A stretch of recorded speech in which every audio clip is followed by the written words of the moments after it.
Devenu un consultant incontournable du Tour de France, Franck Ferrand est un passionné d'histoire très discret sur sa vie privée.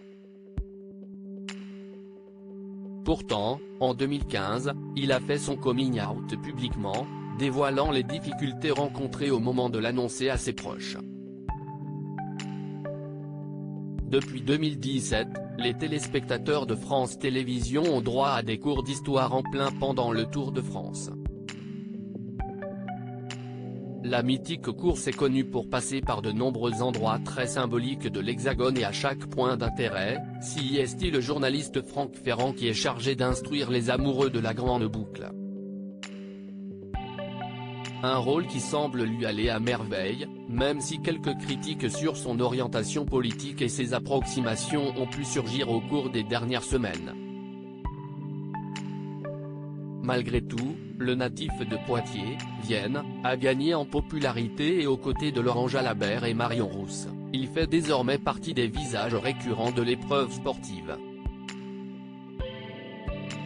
S'il est très volubile à l'écran, Franck Ferrand l'est beaucoup moins lorsqu'il s'agit d'évoquer sa vie privée. Pourtant, en 2015, l'homme de 55 ans s'est livré comme rarement lors d'une interview accordée au site Trendy by l'étudiant. Le journaliste évoque notamment son orientation sexuelle, dévoilant pour la première fois son homosexualité publiquement.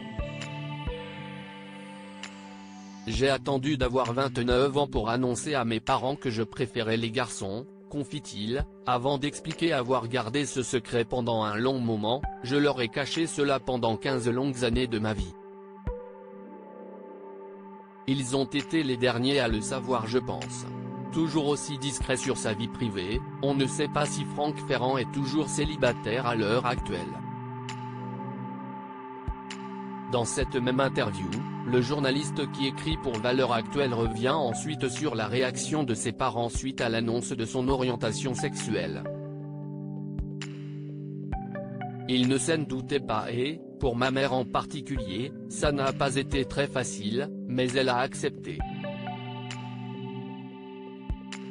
Mon père, quant à lui, n'a fait aucune difficulté, précise-t-il, avant d'avoir une pensée pour les générations suivantes, j'imagine, je veux croire, que si est plus facile à dire de nos jours. Spécialiste de l'histoire sur le Tour de France, Franck Ferrand aura certainement encore pas mal d'anecdotes à distiller d'ici la fin de cette édition.